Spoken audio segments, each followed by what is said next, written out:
सखींनो, माय माऊली विचार मंथन, विचाराचे करूया ग्रंथन। आज आम्ही जिव्हाळा ज्येष्ठ नागरिक संघाच्या कार्यकारिणी महिला एकत्र जमलो। कोणाकडे? मुसळेबाईंकडे।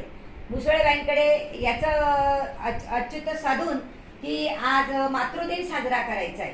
मातृदिनानिमित्त आज आमच्याकडे एक छोटंसं बाळ आलेले, 2 महिन्याचं बाळ आहे ते। चित्रा हरी मुसळे यांची नात आहे ती।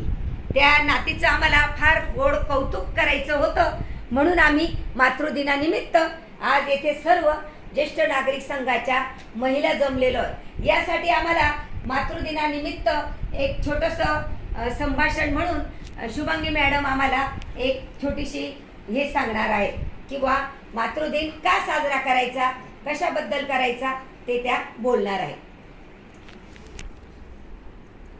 नमस्कार, मी डॉक्टर शुभांगी दयानंद कोपकर।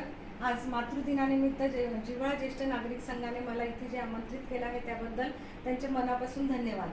आज मातृदिन साजरा करण्यासाठी जिथे एक माता आणि बाळ आपल्याला इथे उपलब्ध आहे। आजचा विषय वैद्यकीय दृष्ट्या बघायला गेलं तर सगळ्यात कठीण समस्या म्हणजे आई होणं आहे, आणि आज या दोघांना मातृदिनानिमित्त खूप खूप शुभेच्छा। अंबरुनी वासराला जाती जेव्हा गाय, तवा मले तिच्यामध्ये दिसती माझी माय। या निमित्ताने आज मातृदिनाच्या सगळ्यांना शुभेच्छा। सर्वप्रथम या जगात या पृथ्वीतलावर आल्यानंतर सर्वात पहिला गुरु, सगळ्यात पहिली मैत्रीण आणि सगळ्यात पहिला जास्तीची आपली ओळख आहे ती या दोन्ही शब्दांचा समन्वय ज्यात साधला जातो अशी ती आई।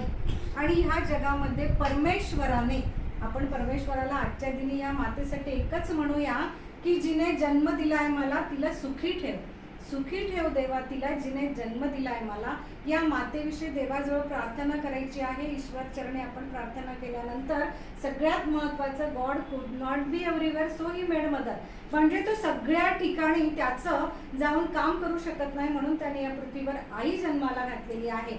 अशी ही आई मातृदिनानिमित्त तिला शुभेच्छा देताना या स्त्रीने या जगामध्ये पृथ्वी तलावर संपूर्ण पृथ्वीला इंद्रधनुष्याप्रमाणे गवसणी घातलेली आहे, आणि तिला तिचं आयुष्य हे सप्तरंगांनी इंद्रधनुष्याप्रमाणे खुलवलेलं आहे।